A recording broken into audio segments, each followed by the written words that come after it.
no? Lalabas dito yung kulay red, Yes. if I'm not mistaken. Yes. Yung red na yun, may nakalagay na transaction password set. Pag pinindot mo siya, ay buti na touch screen. Pag pinindot mo yan, lalabas yung parang fill up ng transaction password. So pag pinilap mo na yun na nakaset na yung transaction password. Huwag niyo lang kakalimutan yun, critical yun. Pero madali na siya palitan. Why? Once na nakalimutan mo siya, meron tinatawag na forgot password or forgot transaction password. Once na kinlik mo yun, mapupunta yan sa email mo. Yun ang pinaka-critical, yung email.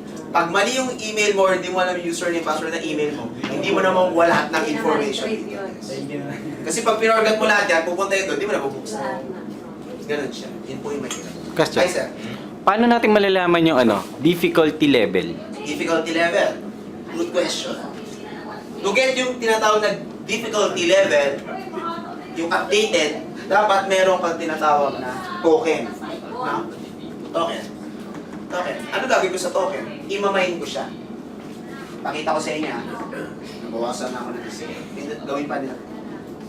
So sa exchange, so dapat talaga magtira ka at least siguro mga 3, 5 pirasong token. May lahat. Yun ang pang-check mo eh. Kasi hindi yan pina-flash. Pina-flash lang yan every time na tumataas yung value, tapos in-use lang po nila. Yes, dapat meron. So, mining, click nyo yung mining.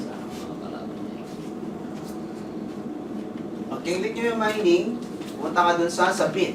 No? For example, imamine ko yung 1 piece. Submit. And iyan po yung pagmamine. Sinabit ko na siya. One token nakalagay for na, mining. submit, yes. So, sinabit ko na siya, no? Ano mangyari sa kanya? Ayun na. Mamay na siya.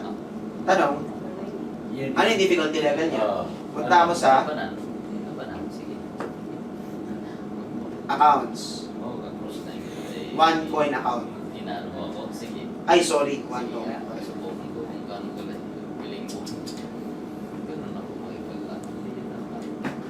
One token. So, ayun. Nakita nyo? Kalagay ito, no? Submit 1 tokens. Difficulty level, 20. 20 pa rin. Yes. 20 pa rin. Kala ko... Basis kasi niyan yung value. Nakikita nyo ba yung value ng coin natin ngayon? 1.95. Hanggang hindi nagbabago yun, hindi magre-reflect to. Again, babalik na naman tayo. Schooling nga eh.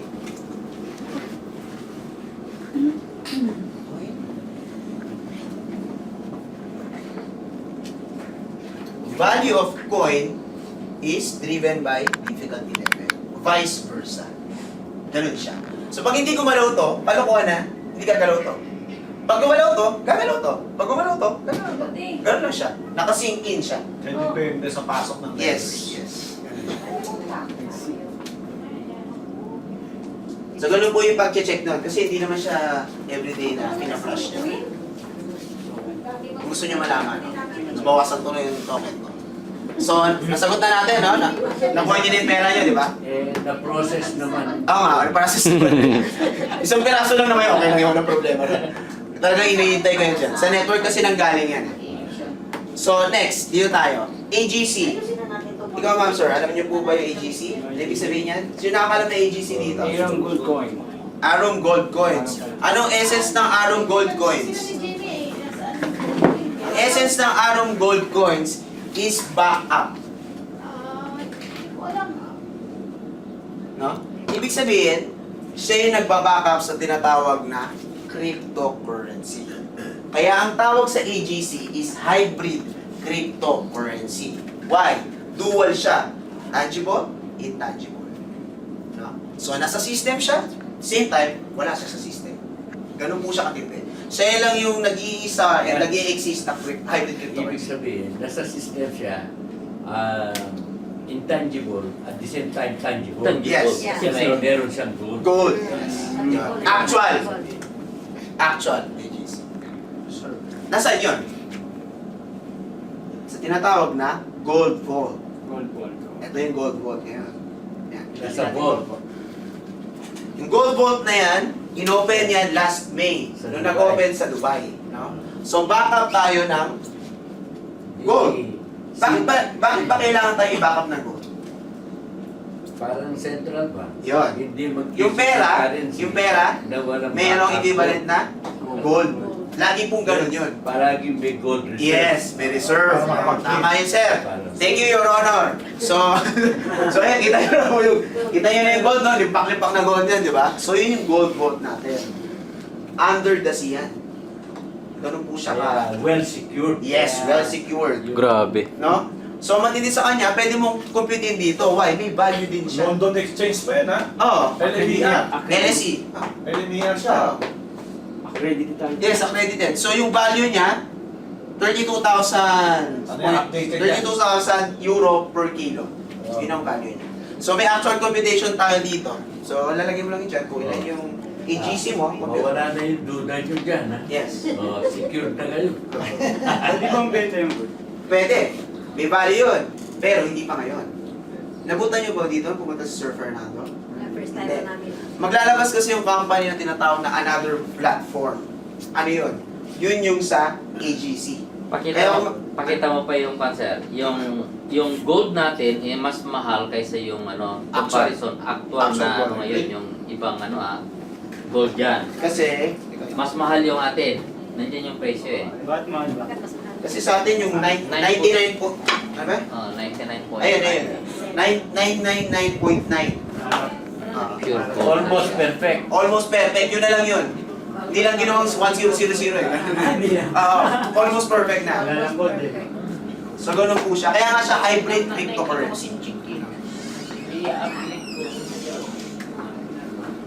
So, magkakaroon dito yung... Meron kasi dito sa dashboard, dun sa cash account, pag kinlik nyo siya, buy AGC. Hindi pa pwede yun. Why? Yun yung platform na early next year yun. Sabi nila, yes. Yes, sir. So, ang mangyari niyan, dalawa na po yung pwede mo ibenta at bilhin. Yung AGC, tsaka coins. Dalawa na. Sino nag-invite sa inyo? Ito. So, nasagot na po yung AGC, ah. Next. Ano tong leadership rank? Alam niyo na yan? Leadership rank? Ang leadership rank, gusto ko na nga lang. Saan ba nakukompute nga yan? Teka po, Kasi ang laki na yung kung natin sa kabila. Akala ko ba kung left and right? ganito siya, sir. Kasi nga, Ang pagkuha niyan, ang kabisado ko lang kasi monthly lang ba? hanggang ruby, sir. Monthly. Monthly? siya. Hindi Ah. pwedeng Hindi. accumulated? Hindi siya total, no? So, to get yung tinatawag na sapphire, kailangan mo ng 40,000 pa lang naman. 7K at 7K left and right. 1 month. 7K na ano. BV. Hindi pala accumulated yan. Hindi. So, after 1 month, mapapansin nyo dito. Dito siya, oh. Pag pinindot nyo siya, meron siya. Ako, hindi pa nga ako suffer. No? Ayan, makikita nyo yung generation. So, may August, 700 BB ako. So, dapat maging 7,000 siya. Ayan, makikita nyo yung next rank. No? Once na na-reach mo yan, magiging sapphire ka na. Kaya lang, dapat balance. Left and right. Ang next niyan, yung ruby. Left and right, kailangan mo ng 40K BV. Pwede ka rin ba ma-demote dyan? Hindi. Hindi po. Yun po yung maganda sa kanya. Once na, hindi siya ang tawag dito, monthly maintenance. Wala siyang ganun. No? Hindi kailangan every month dapat 40,000 ka. Hindi siya Once you ganun. reach the procedure, Yes, fix na the yan. tendency is to go up. Yes. Pero monthly ang computation. Hindi Monthly. accumulation. Monthly. Monthly ang calculation. Nung tawag dito, Nung nag-umpisa, since... para ma-implement sa iyo yung rank. Yun nga, monthly pero yun. hindi siya nag-ano ng accumulated yung... Hindi siya accumulated. Ang accumulated lang refers to network bonus.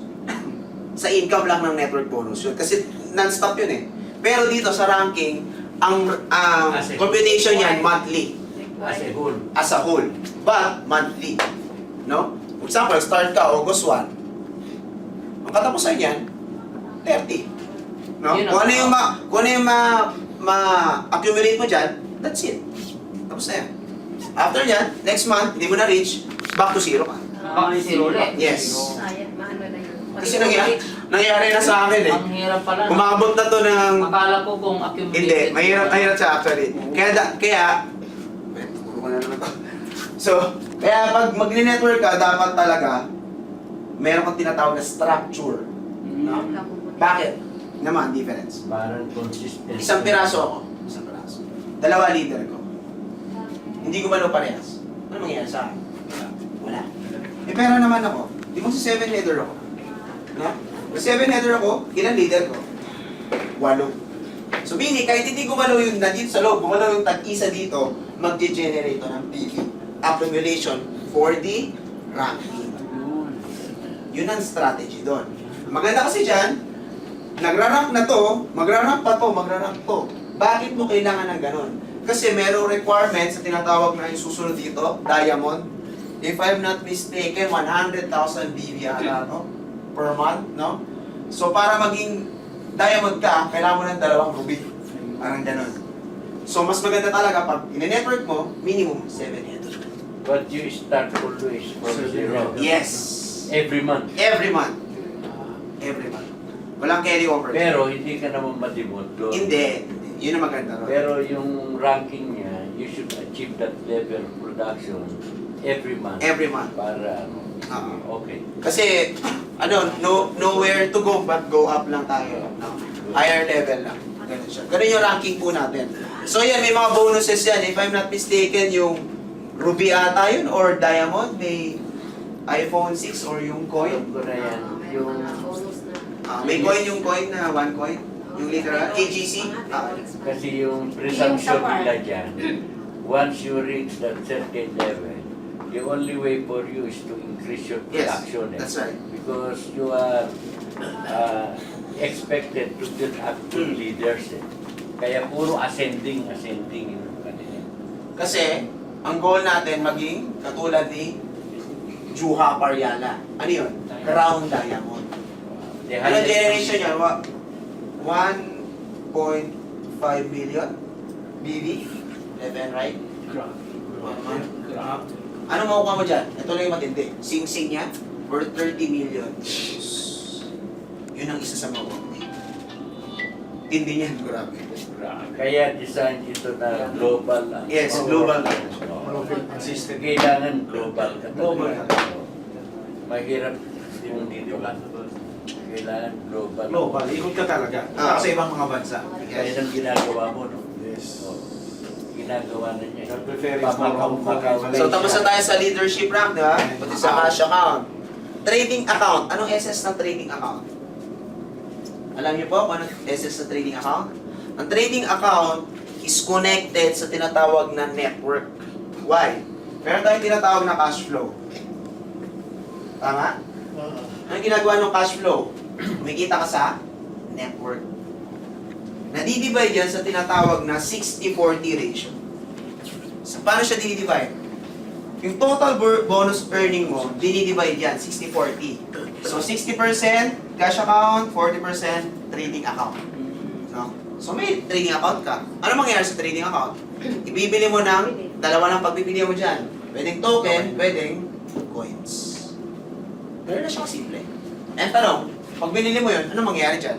Magiging cash account din. Bakit? Ibibenta mo rin siya. Pero nung kinompute namin, mas malaki pa. Compared dun sa nakuha mo income dun sa network. Kasi nag-increase yung value ng coin natin. So, okay na yung trading account, no? One life points. Ano yung one life points? One life points, yan yung wala kang ginagawa, pero nag-generate siya. But, it will be depending on the number or quantity of your directs. Tumataas siya. Bakit ko nasabi? Ganito po siya. Nawala yung presentation. Teka po ah.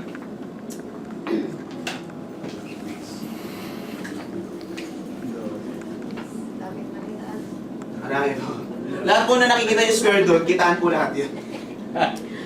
Manuno na. Lahat yun. Hindi, kamo sa ako inaaral ko po talaga yan eh. Binasa-basa mo lang yan. Ha? Oo, online. Alam niyo kung ano siya natindihan? Ganito lang po kasimple.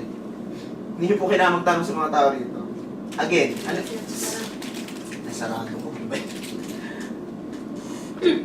Ano yung binibenta natin? Educational package. So, educational package to, meaning, nasa online lahat. Bakit? Ito nakita ko po sa inyo Meron tayong tinatawag na downloads dati. Ngayon, in-enhance nila yon. Ang tawag doon is information center. Diyan lahat. Yan ang nabasa. Ito, in terms of PDF. So, sa disconnect